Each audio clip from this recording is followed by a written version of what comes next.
कौन है ये खाटू श्याम जी? 3 बाण से पूरा महाभारत समाप्त करने का काम संकल्प ले रखा था। कौन? बर्बरीक जी ने। 3 बाण से सारा युद्ध समाप्त। भगवान ने कहा अच्छा, यदि इस पीपल के पत्ते पर तुमने 1 बाण से छेद कर दिया तो मैं मान लूंगा कि तुम 3 बाण से पूरा महाभारत जीत लोगे या समाप्त कर दोगे। ठीक है। एक पांव पत्ते के नीचे, पांव के नीचे पत्ता दबा लिया भगवान ने और बाण चलाया। श्री बर्बरीक जी ने चलाया बाण। 1 बाण से सारे पत्तों में छेद हो गया। आश्चर्य मानेंगे आप लोग कि हरियाणा में आज भी कुरुक्षेत्र के पास वह गांव आज भी है और वह पीपल का पेड़ आज भी है, जिसके आज भी उस पीपल के हर पत्ते पर आज भी छेद हैं। मतलब जब नया पीपल का नया पत्ता निकलता है उसमें आज भी छेद है। आज भी आप जाकर देख सकते हैं। आज भी ये बात कितनी पुरानी है? 5000 साल पुरानी लगभग। भगवान ने तुरंत सिर काट दिया बर्बरीक जी का। हल कर लूंगा। अच्छा बताइए, भगवान ने बर्बरीक जी का सिर काट दिया तो क्या भगवान ने बर्बरीक जी के साथ सही किया कि गलत किया? आपके हिसाब से भगवान ने सही किया कि गलत किया? भाई, किसी का आपने सिर इसलिए काट लिया कि आप बहुत बड़े बलवान हैं, आप 3 बाण से पूरा युद्ध जीत लेंगे, तो आपका सिर काट दिया गया। तो भगवान ने सिर काट के सही किया भगवान श्री कृष्ण ने या गलत किया? जोर से। सही किया। क्या सही था इसमें? सही किया। चलो मैं मान गया, मैं भी अभी कहूंगा कि सही किया, पर इस सही को सिद्ध करना पड़ेगा। कैसे सही है? इस सही को सिद्ध करना पड़ेगा। कैसे सिद्ध करेंगे आप? चलो हम बता दें आपको। ऐसे सिद्ध होगा कि भगवान ने कहा था कि तुम किसके पक्ष से युद्ध करोगे? बर्बरीक जी ने कहा जो हारेगा मैं उसके पक्ष से युद्ध करूंगा। तो भगवान को पता था कि कौरव हारेंगे, और कौरव हारेंगे तो यह कौरवों के पक्ष से युद्ध करेगा, और कौरवों के पक्ष में यदि इतना बड़ा योद्धा खड़ा हो जाएगा तो कौरवों की शक्ति बढ़ जाएगी। और ये कौरव वही लोग हैं जो भरी सभा में एक नारी का अपमान करते हैं कपड़े उतार कर। तो ऐसे दुष्टों की सेना में ये जाकर उनका बल बढ़ाएं, इसलिए भगवान ने ना चाह करके भी सिर काट दिया। और सिर काटा। भगवान ने कहा बर्बरीक बताओ मैं तुम्हारी क्या अभिलाषा पूरी करूं? अच्छा, सिर कटने के बाद कोई जिंदा रहेगा क्या? बोलो। पर भगवान ने बर्बरीक जी को जिंदा रखा ना, क्योंकि भगवान के हाथ में मृत्यु है साहब। भगवान मरे को जिंदा कर सकते हैं। बताइए भगवान श्री कृष्ण ने किस मरे आदमी को जिंदा किया था? बताओ आप। वो कौन है जिसको भगवान ने जिंदा? बताओ। हाँ मैया बताओ मेरी मां। भगवान श्री कृष्ण ने वो कौन है जिसे मरे हुए को जीवित किया था?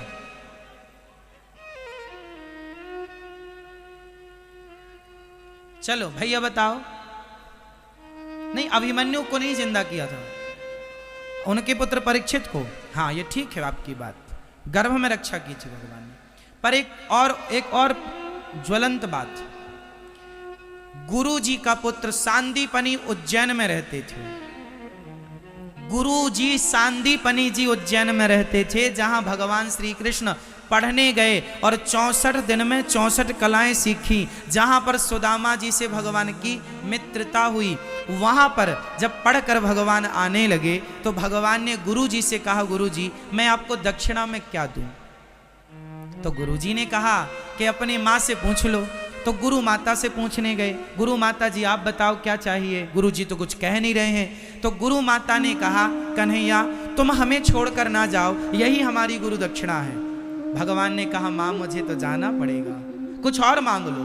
तो फिर एक काम करो, मेरा बेटा था वो मर गया था, कई साल पहले मर गया था, उसकी बॉडी भी खत्म हो चुकी थी, हड्डियों का भी पता नहीं था। हमें जिंदा करके दो। अब भगवान हो, अब भगवान तो भगवान है, ठीक है चले यमराज के पास, चलो हमारे गुरुजी के बेटा को लाओ। महाराज बेटा की आत्मा तो है, सूक्ष्म शरीर तो है, शरीर का आता पता नहीं है। भगवान बोले शरीर हम बनाएंगे, लाओ। शरीर आत्मा ली, सूक्ष्म शरीर लिया, और भगवान है वो साहब, भगवान है जो एक उंगली से पहाड़ उठाने की ताकत। उन्हें सामान्य पुरुष ना कहा करो, सामान्य इंसान, सामान्य पुरुष मानना भी अपराध है। गुरु जी के मरे हुए पुत्र को शरीर बनाया भगवान ने अपने बल से, और आत्मा डाल दी, जिंदा करके दिया था गुरु जी का बेटा। ऐसे भगवान है जो भगवान गुरु पुत्र को जीवित कर सकते हैं, वो बरबरीक जी के कटे हुए सिर को बचाए रखें, इसमें कोई आश्चर्य नहीं। अब भगवान ने कहा बताओ तुम्हारी क्या इच्छा है। बरबरीक ने कहा मैं आपके हाथ से मरना चाहता था, इसलिए मैंने जिद की आपसे, मैं आपके हाथ से मृत्यु चाहता था। भगवान बोले अब तुम मरोगे नहीं, इच्छा बताओ। बोले मैं महाभारत देखना चाहता हूँ कि इस महाभारत में कौन योद्धा है। एक पर्वत के शिखर पर भगवान ने रख दिया कटा हुआ सिर, और कहा कि अब तुम्हें दर्द नहीं होगा, पीड़ा नहीं होगी, कोई कष्ट नहीं होगा। रखा, 18 दिन तक खूब युद्ध हुआ। युद्ध पूरा हुआ, पांडव जीत गए।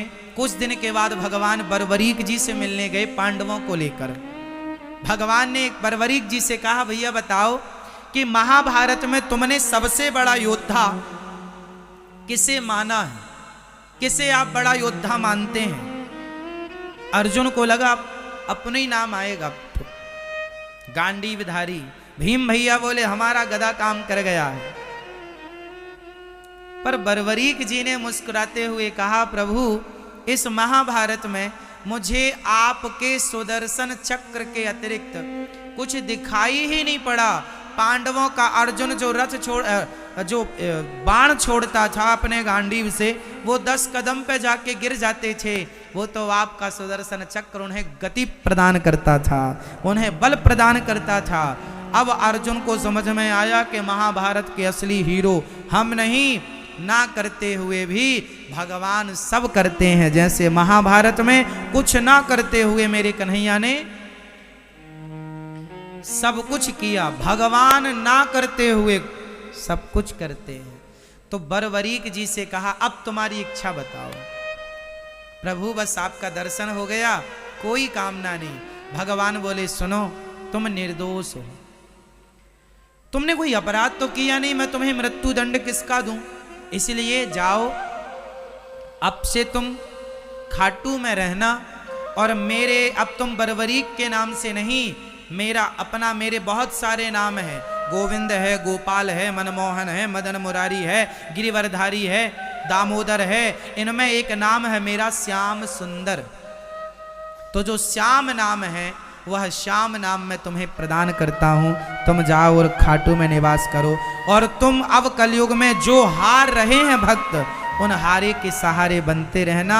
इसलिए उन्हें हारे का सहारा कहा जाता है। और श्याम नाम भगवान ने प्रदान किया, तो श्याम के नाम से चूंकि खाटू में विराजे तो खाटू श्याम कहते हैं। बोलिए खाटू श्याम की। ऐसी कथा है श्री खाटू नरेश की। इसलिए 3 बाण उनके पास आज भी हैं। आप देखते हैं, दर्शन करते हैं, हारे के सहारे हैं। मतलब अब हारे के सहारे का मतलब ये नहीं कि तुम गलत काम करो और पुकार लो हे खाटू श्याम हम तो गलत चोरी करते करते पकड़े गए अब बचाओ। ऐसे हारे का सहारा नहीं है, जो सच के रास्ते पर हैं। और यदि उन्हें कोई कष्ट है तो भगवान चाहे आप कृष्ण नाम को पुकार लो, राम नाम को पुकार लो, खाटू श्याम नाम को पुकार लो, गोविंद देव जी को पुकार लो, जो सच्चे मन से जिनको पुकारेंगे, क्योंकि सब एक ही है, तो आप पुकार लें, भगवान उस रूप में आकर के आपकी मदद करते हैं। इसलिए आपको पहले सच्चा बनना पड़ेगा। भगवान सत्य के साथी हैं, झूठ के साथी नहीं है। झूठ का साथ बरबरीक देने चले थे तो भगवान ने उनका भी सिर काट दिया, हाँ या ना। इसलिए भगवान सत्य का साथ देते हैं, झूठ का नहीं। अब आप सोचेंगे हम झूठा काम करें और भगवान रक्षा करें, इसलिए सच्चे काम करिए। और आगे बढ़ते रहिए। तो ये भगवान आनंद के सागर हैं। भगवान का चिंतन करो, भगवान परम आनंद को प्रदान करने वाले हैं। संसार में जो सुख है वह क्षणिक है, इसलिए संसार का काम करना चाहिए, पर काम करते हुए बस ये याद रखे रहो कि हे नाथ मैं आपको कभी, सब बोलो मेरे संग, बोलो हे नाथ मैं आपको कभी भूलूं नहीं, हे नाथ मैं आपको कभी भूलूं नहीं। सदा भगवान का स्मरण। ऐसे भगवान सतचित आनंद विश्व की उत्पत्ति पालन संहार करने वाले ऐसे भगवान श्री कृष्ण को, राधा सहित श्री कृष्ण भगवान को हम बारंबार नमस्कार करते हैं। श्री कृष्णाय वयम्।